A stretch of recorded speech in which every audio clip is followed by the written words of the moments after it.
Hvala, dobro jutro. Prvo hoću da se zahvalim profesoru Vujoviću i organizatorima ove konferencije na pozivu. Baš mi je drago da sam ovdje. Htio sam da pripremim svoju prezentaciju na starom srbo-hrvatskom jeziku koji sam učio prije više od 50 godina, ali nažalost nakon fakulteta sam se bavio drugim jezicima, uglavnom bugarskim, i od moga srpsko-hrvatski malo je ostalo, sasvim malo. Zato, međutim, i sam srpsko-hrvatski je nestao. Nadam se da i engleski također je razumljiv svima. So excuse me for continuing in English. In general, the cultural history of the Orthodox Christians under Ottoman rule prior to the 19th century is studied rather stepmotherly. It is perceived as either the twilight of the Middle Ages or a prelude to the national revival. In fact, from the late 14th to the late 18th century, Orthodox Christians in the Ottoman Balkans lived in political, social, and cultural conditions that significantly differed from that in their medieval states.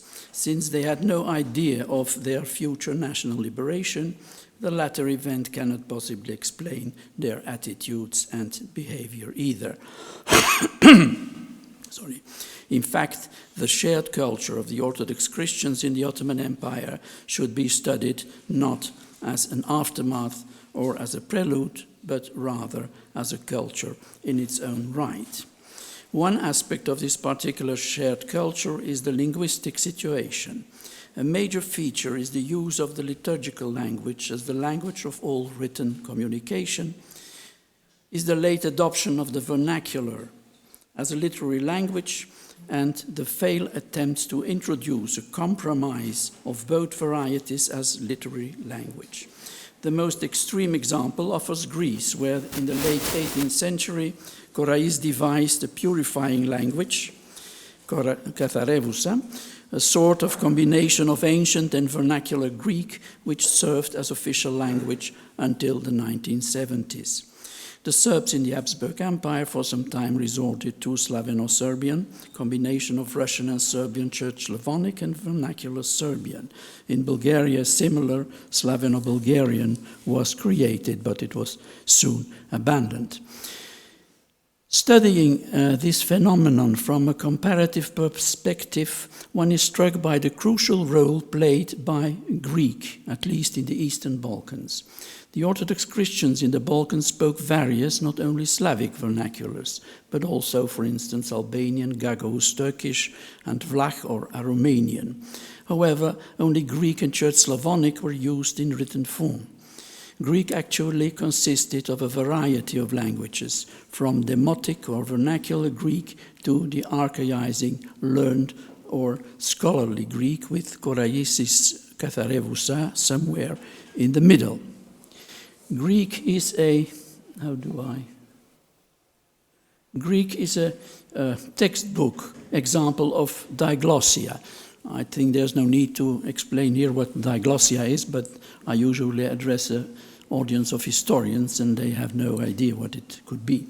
So diglossia is the occurrence side by side in a given society of two different varieties of one single language, the spoken vernacular and a more archaic and sophisticated official language, both used in different social situations. These are the main sources. Linguists call these varieties low code and high code. Both codes may not be varieties of one single language, but also belong to different languages. By the end of the 16th century, Damascenus Tuditis, alarmed by the fact that most Greeks had no access to religious literature in scholarly language, created the Thesaurus, a collection of 36 sermons. It is written, as he explicitly mentions, in the common language, the colloquial language or simple language, that means in the low code. to distinguish it from the scholarly Greek he usually used. The thesaurus was almost immediately translated into Church Slavonic. However, since that language too was hardly understandable to an uneducated audience, Bulgarian translators soon resorted to vernacular Bulgarian. They adopted Damascene's terminology and called the language they used common language or simple language. An entire corpus of translations of the thesaurus, or parts of it, came into being.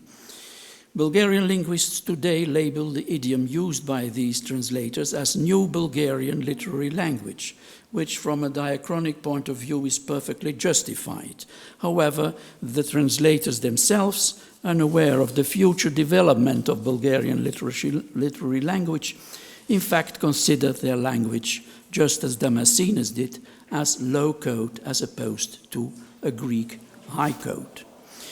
The shared position of low-code Bulgarian and Greek vis-à-vis high-code Greek clearly transpires from the Konikovo Gospel, which contains fragments from the Gospel in both.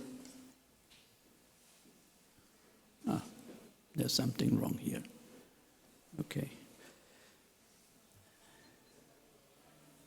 This is the Konikovo code. Which contains fragments from the Gospel in both Demotic Greek and a South Macedonian Slavic dialect, written in Greek script. I was very happy when I learned that Joko Lindstedt, who works in Helsinki, he came to the same conclusion as I did, but totally independently. To vernacular Greek and Bulgarian as low codes may be added also Karamanlidika in Greek or Karamanlıca in Turkish, the language also written in Greek script of the Turkish-speaking Orthodox Christians in Asia Minor. The authors of these books define their language as Sade or Açık Türkçe, corresponding to simple and common as used by Damascenes and his Bulgarian translators. The high-code liturgical language corresponding to low-code Karamanlidika was scholarly Greek. Where is Church Slavonic in all this? At variance with scholarly Greek, in Bulgaria, Church Slavonic over the centuries had lost all but its liturgical functions. Texts in Church Slavonic high code continue to be copied and be read during the divine services, but in all other high functions, however, Church Slavonic was replaced by Greek. Karl Gutschmidt points out that as a result, I quote, during the first decades of the 19th century, the Greek language at least partially executed the function of a literary language in Helleno-Bulgarian schools, in scholarship, and in correspondence, an opinion shared by Bulgarian linguists. From 1750 to 1840, 1,115 titles of printed Greek books, titles, not copies, circulated in Bulgaria, and only 52 Bulgarian ones. These were religious, also scientific, educational, artistic, philosophical, and other books present in private libraries of educated Bulgarians, in Bulgarian monastic, public, and school libraries. Still in the first half of the 19th century, prominent Bulgarian intellectuals corresponded with each other in Greek. In order to explain the dominant place of Greek, historians used to refer to the allegedly deliberate Grecising or Hellenizing policy of the Patriarchate of Constantinople, to whose jurisdiction the eparchies in Bulgaria belonged. This reading dates back to the 19th century, when the Patriarchate had indeed become an albeit reluctant tool of Greek expansionism. Today, historians rather believe that the spread of Greek resulted from a long and spontaneous process. The Patriarchate was in favor of the Greek liturgy. It used Greek as the language of church administration and preferably appointed Greek and Grecized clergy as bishops and metropolitans. However, Given its vulnerable position in the Ottoman Empire, it could not afford a language struggle to divide its flock, and rather promoted Orthodox Christian solidarity across language borders. The Patriarchate did not oppose the use of Church Slavonic during the divine services in Bulgaria. In fact, the Grecization of the Bulgarian urban population resulted from the growing presence from the late 18th century on of a Greek commercial elite, and from the immigration to the cities of Bulgarian peasants who learned Greek as a way of climbing the social ladder. Actually, it was this multi-ethnic Grecized social elite that demanded the church to provide Greek worship and education. Let us now briefly turn our attention to the Western Balkans, and I'm now venturing into a field that you probably know better than I do. In medieval Serbia, Byzantine influence was considerable and the knowledge of Greek was widespread. After the Ottoman conquest, the eparchies of the Patriarchate of Peć were annexed to the autocephalous Archbishopric of Ohrid, which at that time was already thoroughly Grecized. However, we have no information about any Grecizing influence at that time. After 1557, when the Patriarchate of Peć was restored, the Serbian Patriarch and Synod pursued their own policy, appointing local clergy and as metropolitans and bishops. Things changed after the Austro-Ottoman War of 1737-39, when the Patriarch and many members of the higher clergy fled to the Habsburg Empire. In 1739, the Holy Synod in Constantinople, by order of the Sultan, and canonically elected the Greek Ioannikie as Patriarch of Peć. From the 9 patriarchs that after him headed the Patriarchate of Peć until 1766, when it was abolished, 5 were Greek. At the level of the eparchies, the share of Greeks was greater. In 1766, only 3 of the 11 metropolitans were Serbs. After 1766, virtually all higher clergy was Greek. However, the policy of the Greek metropolitan bishops between 1739 and the first Serbian uprising in 1804 did not differ essentially from that of their colleagues in Bulgaria until the 18th century. They were primarily concerned with religious needs of their flock. The Grecizing effect of their presence was negligible.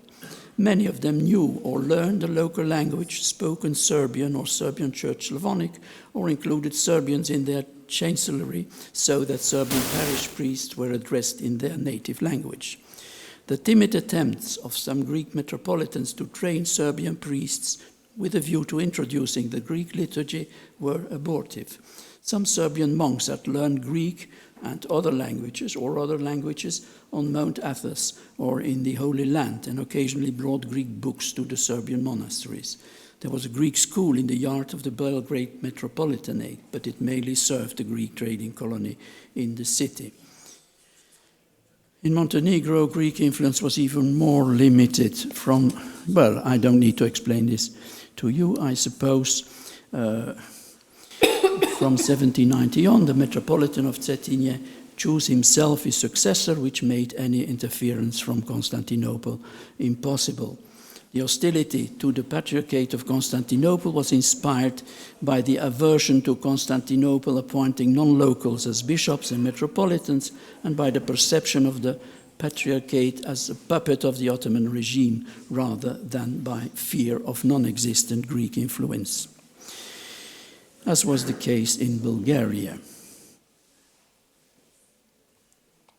Focusing on the literary development, we find that in the Middle Ages both Bulgarian and Serbian literature were greatly grafted onto Byzantine literature, with hardly any differences between the Bulgarian and the Serbian redactions of Church Slavonic. However, in the Ottoman period, both literatures began to grow apart, which was due, among other things, to the decline of knowledge of Greek among the Serbs. After the restoration of the Patriarchate of Peć in 1557, considerable literary activity was developed, and Church Slavonic continued to be used as a high code for various purposes, not only for liturgical purposes. However, hardly any new translations from Greek were produced.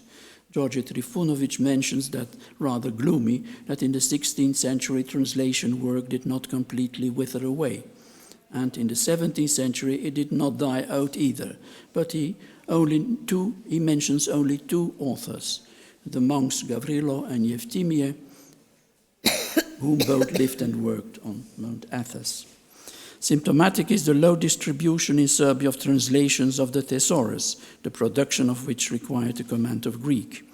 The collection was not unknown. However, only the early translations from the end of the 17th century in Church Slavonic, accessible to both Bulgarians and Serbs, gained a modest popularity in Serbia.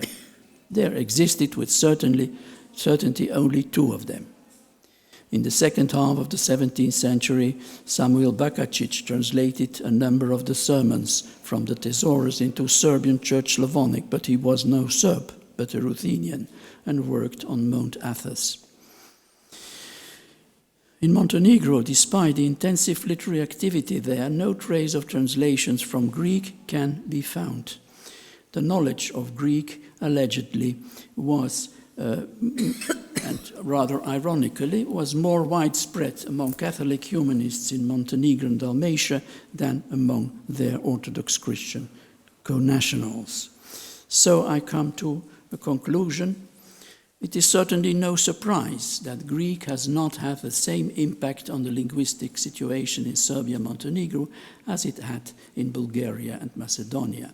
But nevertheless, the comparative study of both cases offers some interesting insights. It confirms the assumption that it was not so much the presence of a Greek-speaking clergy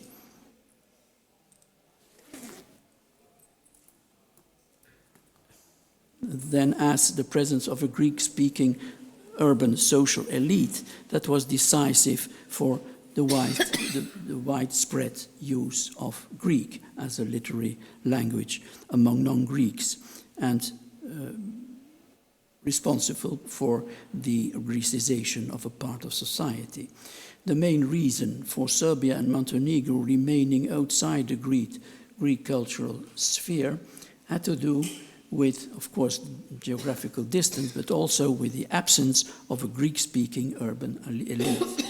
Historians of Balkan economy have pointed to the fact that the Western Balkans, except for Dalmatia, were less urbanized and had remained more agricultural than the eastern part. To the extent that the commercial elite existed there, it had fewer contacts with the large Greek commercial centers in Constantinople, Adrianople, Smyrna, and even Thessaloniki. There were no Greek schools like in Bulgaria, which were also massively attended by Bulgarians. Serbian and Montenegrin elites were more oriented towards Italy, Central Europe, and Russia. In Bulgaria, Russian influence, gaining ascendancy over Greek influence, dates from the 1830s, and it is a surprisingly late phenomenon. The use of scholarly Greek as a shared literary language by Orthodox Greek Christians, Bulgarians, Macedonians, Gagauzes, Karamanlides, Vlachs, and Albanians is indicative of the impressive cultural unity these diverse ethnic groups constituted. They were all part of a culture that was not a Greek culture, but, as the Italian scholar Giuseppe Dell'Agada wrote, it was an Orthodox Christian culture in Greek. Not their respective mother tongues, but their command of Greek is indicative of their cultural level, just as today someone's erudition does not depend only on what is accessible in his or her mother tongue. Moreover, it appears that the presence of the foreign Greek high court promoted the emergence of a literature in the Bulgarian vernacular in a very early stage. In Serbia and Montenegro, this happened due to cultural influences other than Greek. Još jednom, žao mi je da nisam bio u stanju da govorim na vašem jeziku, ali obećam ako profesor Vujović ne pozove iduće godine, onda ću govoriti na vaše.